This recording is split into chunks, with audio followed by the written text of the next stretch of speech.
Sabi ko na nga ba, malaking pagkakamali ang manirahan sa Maynila. Ang gulo, ang ingay, ang amoy. Lahat ng ipon ko kinain lang ng upa sa maliit na kwarto na masikip pa sa pantalon kong kupas. Kaya nang magkaroon ng pagkakataon na lumipat sa isang mas mura at mas tahimik na lugar, kahit pa medyo malayo sa universidad, agad kong sinunggaban. Ang sabi ng kaibigan ko, "Pe, okay dyan sa'yo. Sa probinsya yan. Tapos bahay pa ng matanda. Tahimik." At totoo nga, ang bahay ni Aling Marta, luma na pero malinis. May malawak na bakuran at presko ang hangin. Ang layo sa Maynila pero parang 1,000 taon ang pagitan. Si Aling Marta, sa unang tingin mukhang inosenteng matanda. May puting buhok na nakapusod, laging nakangiti at mahilig magkwento ng kung ano-ano. Ang bahay niya puno ng lumang gamit. May aparador na yari sa Nara, bangkong kawayan at mga litrato ng mga taon hindi ko kilala. Ang kwarto ko nasa dulo ng pasilyo. Maliit lang pero sapat na para sa akin. Isang kama, isang mesa at isang lumang aparador na mukhang galing pa sa panahon ng Kastila. Ang bintana nakaharap sa likod bahay, sa isang bakuran na puno ng halaman at may malaking puno ng mangga. Sa mga unang linggo, maayos naman ang lahat. Nag-aaral ako, kumakain, natutulog. Walang abala. Si Aling Marta madalas akong alokin ng kape o merienda. Minsan nakikipagkwentuhan siya sa akin tungkol sa mga kapitbahay o sa mga nangyari sa lugar. Hindi ko masyadong pinapansin kasi abala ako sa pag-aaral, pero nakikinig pa rin ako. May isang bagay lang na napansin ko. Tahimik ang bahay. Sobrang tahimik. Maski gabi, walang ingay. Parang walang ibang tao sa paligid. Isang gabi, habang nagbabasa ako, narinig ko ang isang ingay. Hindi ko maintindihan kung ano. Parang kaluskos. Tapos parang may nagtatakbo. Nagulat ako. Hindi ko alam kung ano yun. Sinubukan kong hindi pansinin, baka pusa lang o daga. Pero maya-maya narinig ko ulit. Mas malapit na. Parang galing sa labas ng kwarto ko. Kinilabutan ako bigla, hindi ko alam kung bakit pero may naramdaman akong kakaiba. Hindi ko alam kung ano yun pero hindi maganda. Hindi ko na makalimutan ang ingay na yun. Simula noon, parang may nagbago sa bahay. Tuwing gabi, pakiramdam ko may nakatingin sa akin. Parang may humihinga sa dilim. Pilit kong kinakalma ang sarili ko. Sinasabi sa sarili na guni-guni lang yun. Pagod lang ako sa pag-aaral. Pero kahit anong pilit ko, hindi ko maitanggi ang nararamdaman ko. May iba. Isang beses, habang papalabas ako ng kwarto para magbanyo, narinig ko ulit ang kaluskos. Mas malakas na ngayon. Parang may naglalakad sa pasilyo. Napatigil ako. Huminga ako ng malalim, tapos dahan-dahang sumilip sa labas. Walang tao. Pero may narinig akong mahinang bulong. Hindi ko naintindihan kung ano yon. Parang galing sa sala. Kinilabutan ako. Bumalik ako agad sa kwarto. Sinara ang pinto at nagtalokbong ng kumot. Kinabukasan, kinausap ko si Aling Marta. Nagtanong ako kung may alaga siyang hayop, baka pusa o aso. Ngumiti lang siya. "Wala, iho. Bakit mo naman naitanong?" sabi niya. Sinabi ko sa kanya ang mga naririnig ko. Nagkibit balikat lang siya. Baka daga lang yan. Dati na yan dito sa bahay. Huwag kang mag-alala, sabi niya. Hindi ako kumbinsido. Alam kong hindi daga ang naririnig ko. Ang tunog na yon, parang may humihinga. At ang bulong, hindi bulong ng daga. Pilit kong pinaniwalaan ang sinabi ni Aling Marta. Pero habang tumatagal, mas lalo akong kinakabahan. Hindi na lang sa gabi nangyayari ang mga kakaibang bagay. Minsan, kahit umaga, pakiramdam ko may nakamasid sa akin. Kapag naglalakad ako sa pasilyo, pakiramdam ko may sumusunod. Paglingon ko, wala namang tao. Pero ramdam ko ang presensya. Nagsimula akong magbasa tungkol sa mga kwentong kababalaghan. Naghanap ako sa internet, sa mga libro. Gusto kong malaman kung ano ang nangyayari. Nakita ko ang mga kwentong tungkol sa mga multo, engkanto at mga iba pang nilalang na sinasabing naninirahan sa mga lumang bahay. Napaisip ako, posible kaya? Posible kaya na meron sa bahay na to? Simula nang marinig ko ang mga bulong, hindi na ako mapakali. Hindi na ako makatulog ng maayos. Palagi akong nagigising sa kalagitnaan ng gabi. Pakiramdam ko may kung anong mali. May isang gabi, nagising ako dahil sa malamig na hangin. Nakalimutan kong isara ang bintana. Agad akong bumangon para tignan. Nakasara ang bintana, pero may isa pang bagay na nakakuha ng pansin ko. Bukas ang pinto ng kwarto ko. Natigilan ako. Sigurado akong isinara ko yun bago ako matulog. Laging nakasara ang pinto ko. Sino ang nagbukas? Kinilabutan ako. Dahan-dahan akong lumapit sa pinto at sinilip sa labas. Madilim ang pasilyo. Walang tunog, walang presensya. Pero alam kong may bumukas ng pinto ko. Mabilis kong isinara ang pinto at nilak. Humiga ako ulit sa kama pero hindi na ako makatulog. Kinabukasan, kinausap ko ulit si Aling Marta. Nagtanong ako kung may gumagalo sa bahay. Ngumiti lang siya. Wala naman, iho, sabi niya. Baka naman nakalimutan mo lang isara. Pilit kong ipinaliwanag na hindi, na sigurado akong nakasara ang pinto. Nagtawa lang siya. Naku iho, guni-guni mo lang yan. Pagod ka lang siguro. Hindi ko na lang siya pinilit. Alam kong hindi niya ako paniniwalaan. Pero hindi lang isang beses nangyari yun. Sa sumunod na mga gabi, paulit-ulit na nangyari. Laging bukas ang pinto ko tuwing umaga kahit panilolok ko yun. Nagsimula akong maglagay ng kung ano-anong pananggalang sa pinto. Isang upuan na nakaharang, isang libro na nakalagay sa ibabaw ng doorknob. Pero sa umaga, laging wala. Laging bukas ang pinto. Nagsimula akong matakot matulog. Hindi ko alam kung ano ang nagbubukas ng pinto ko. Hindi ko alam kung ano ang pumapasok sa kwarto ko habang natutulog ako. Hindi ko alam kung ano ang ginagawa nito. Pakiramdam ko, hindi na lang ako ang nakatira sa kwarto na yon.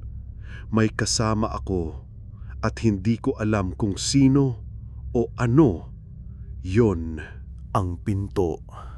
Ang laging bukas na pinto. Naging bangungot ko na. Hindi na ako makatulog ng maayos. Palagi akong nagigising na gising ang diwa, nakikiramdam sa paligid. Ang kwarto ko, pakiramdam ko, hindi na akin. Parang may ibang humahawak sa mga gamit ko.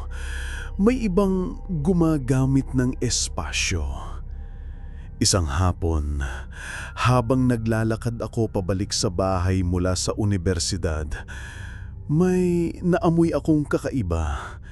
Hindi ko matukoy kung ano. Parang amoy lupa, pero may halo ng bulaklak. Hindi ko maintindihan. Amoy patay. Napatingin ako sa paligid. Walang bulaklak sa daan at wala namang libingan sa malapit. Hindi ko pinansin. Siguro guni-guni ko lang.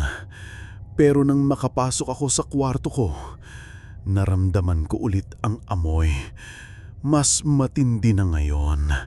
Parang nanggagaling sa loob ng kwarto. Hinanap ko kung saan galing.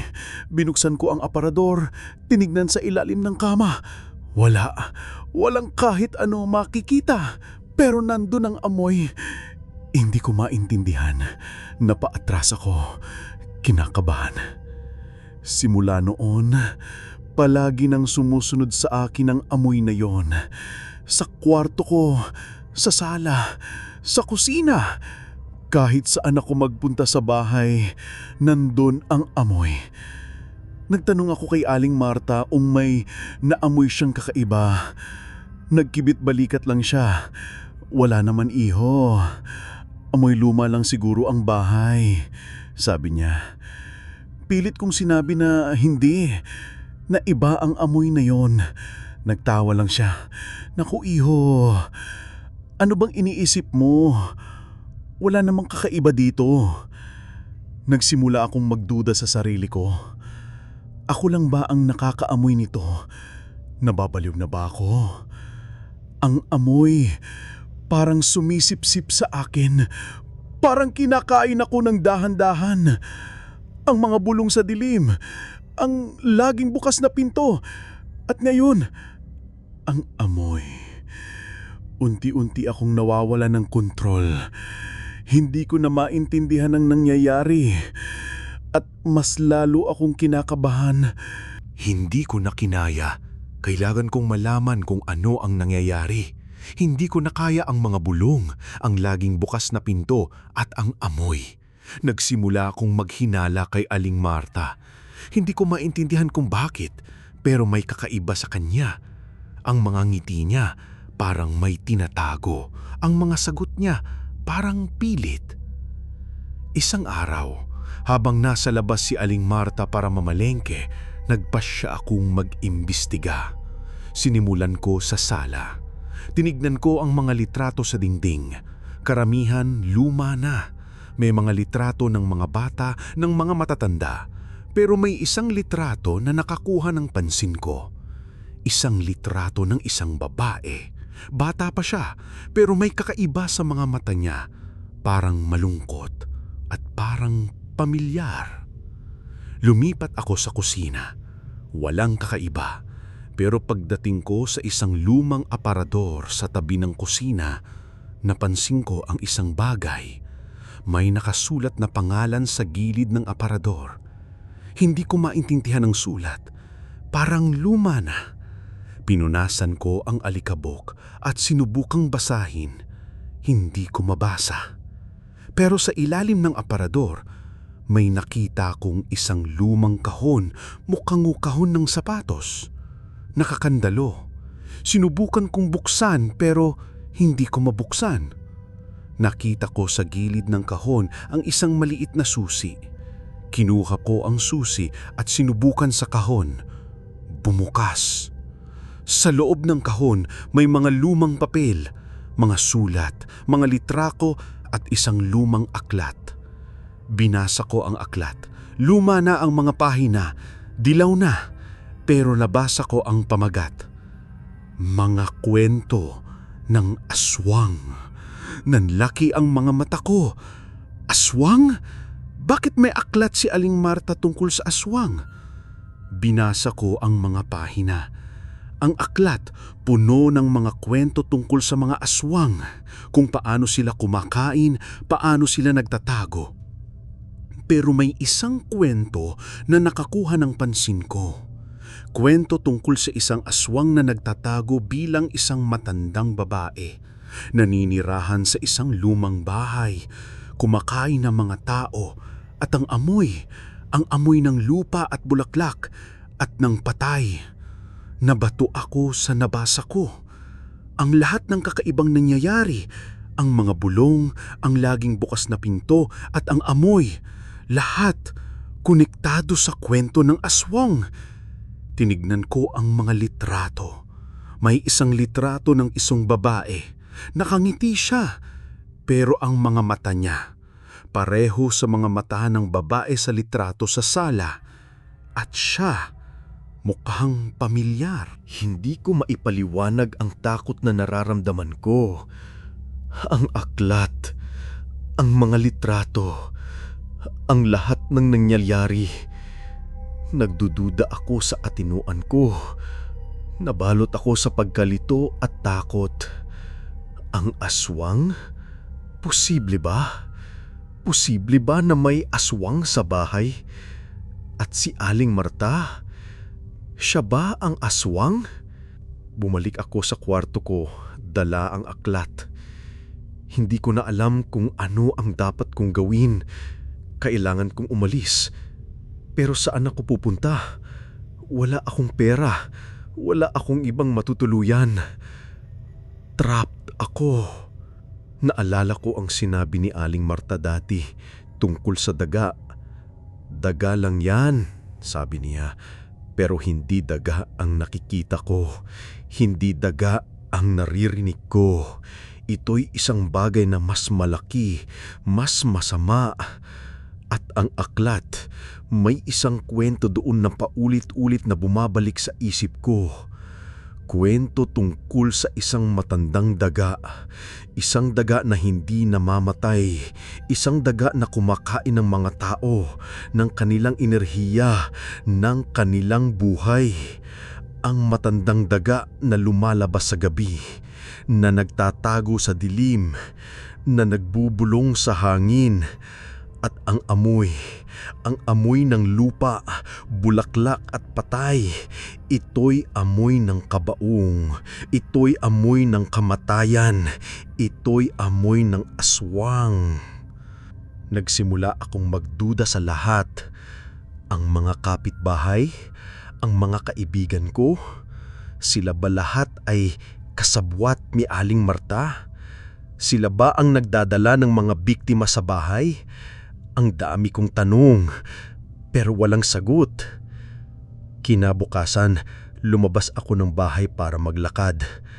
Kailangan kong lumabas, kailangan kong lumayo. Pero habang naglalakad ako, pakiramdam ko may sumusunod sa akin. Lumingon ako. Wala. Pero alam kong nandoon ang anino ng aswang, ang anino ni Aling Marta. Hindi ko na alam kung ano ang totoo at kung ano ang guni-guni.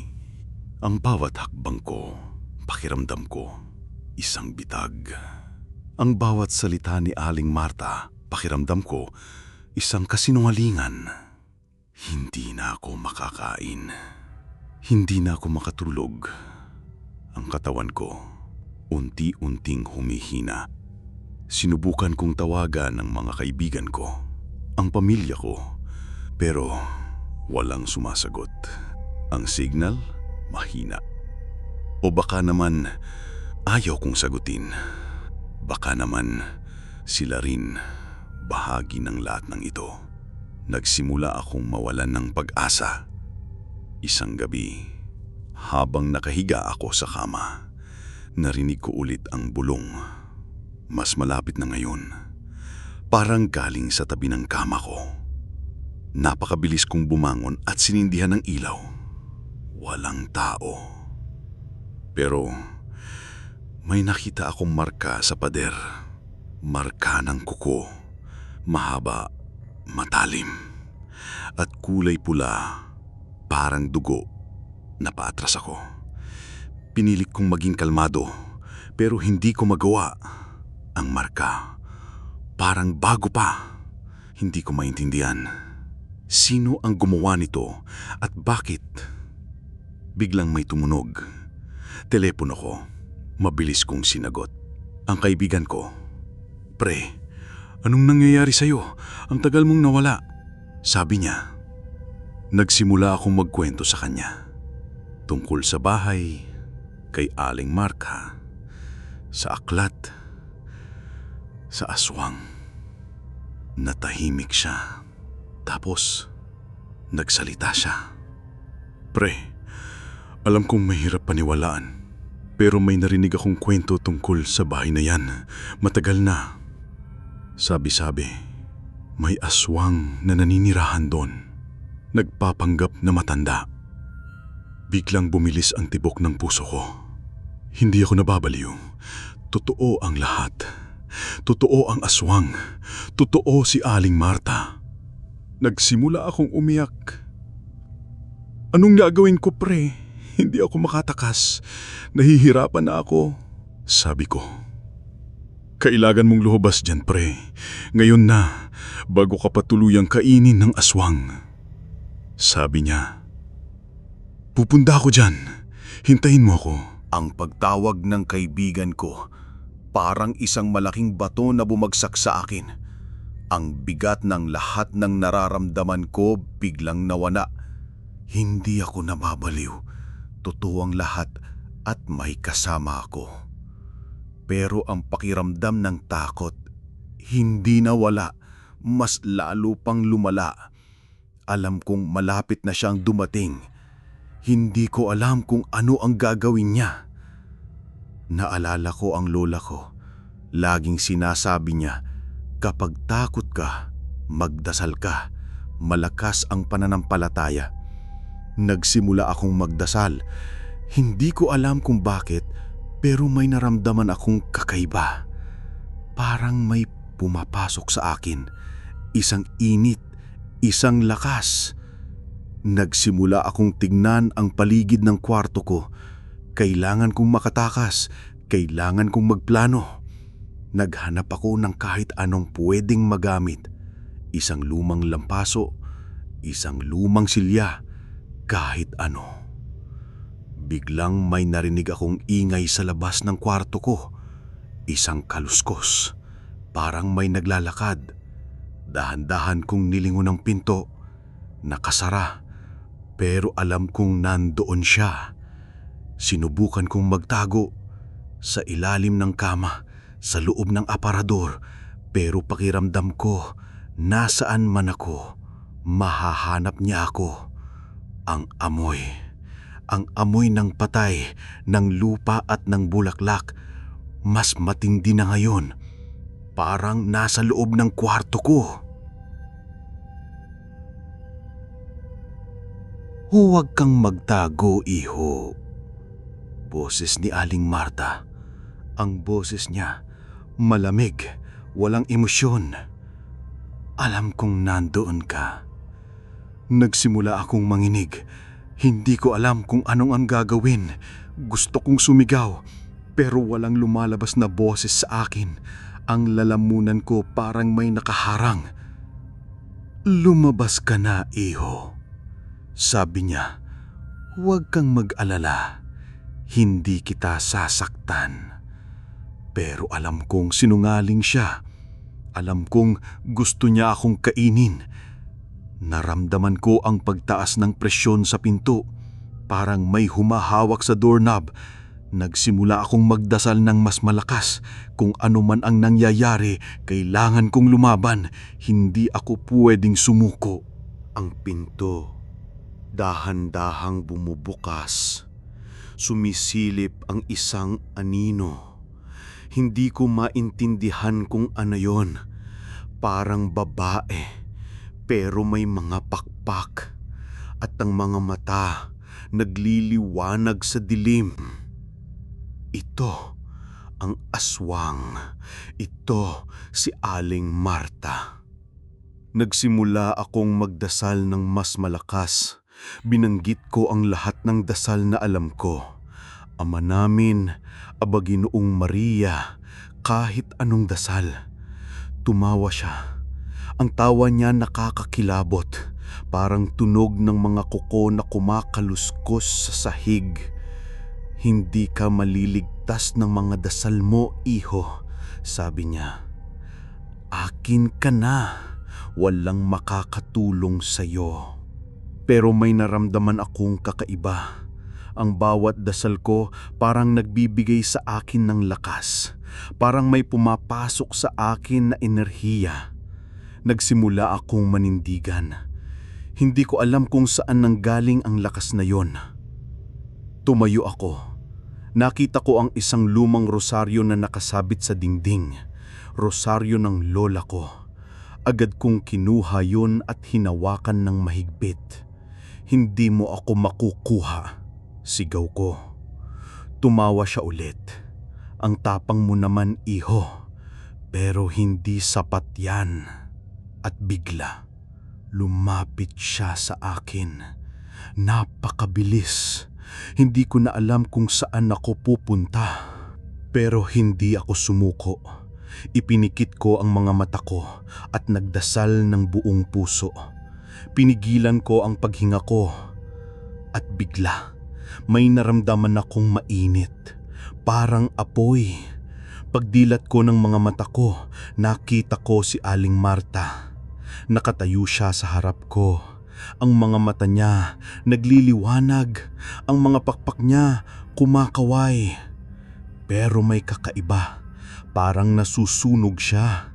Ang katawan niya unti-unting nawawala. Umungol siya. Isang tunog na nakakakilabot. At pagkatapos, nawala siya. Naging abo. Nawala ang amoy. Nawala ang takot. Huminga ako ng malalim. Nanginginig ang buong katawan ko. Pero buhay ako. Nakaligtas ako. Nakalabas ako ng bahay. Ang kaibigan ko, naghihintay na sa labas. Agad niya akong niyayakap. "Salamat sa Diyos, buhay ka," sabi niya. Hindi ko na alam kung anong sasabihin ko. Umalis kami sa lugar na yun. Hindi na ako bumalik sa bahay ni Aling Marta. Hindi ko na makalimutan ang nangyari. Ang mga bulong, ang laging bukas na pintuan, ang amoy, ang aswang, ang lahat. Ngayon, nakatira na ako sa isang bagong lugar. Malayo sa bahay na yon. Nag-aaral pa rin ako. Pero may nagbago sa akin. Hindi na ako ang dating ako. May dala akong takot. May dala akong alaala. Minsan, kapag tahimik ang gabi, pakiramdam ko nandoon pa rin ang amoy. Ang amoy ng lupa, ng bulaklak, at ng patay. Minsan kapag nag-iisa ako, pakiramdam ko may nakatingin sa akin. At minsan, kapag nakasarado ang pinto ko, pakiramdam ko bubuksan yun. Hindi ko na maintindihan kung ano ang totoo. Kung totoo ba ang aswang o kung guni-guni ko lang. Kung totoo ba ang mga nangyari o kung nababaliw lang ako. Pero isang bagay ang sigurado. Ang bahay na yon at ang nangyari doon ay bahagi na lang pagkatao ko. Hindi ko na makakalimutan. At minsan kapag naglalakad ako sa dilim, pakiramdam ko may sumusunod sa akin. Isang anino, isang alaala, isang tanong. Ang aswang ba ang nawala? O ang alaala ng aswang ang mananatili sa akin? O ako na ba ang anino? Ang anino na dala ng mga kwento, ng mga bulong, ng mga lumang alamat. Ang anino sa sulok.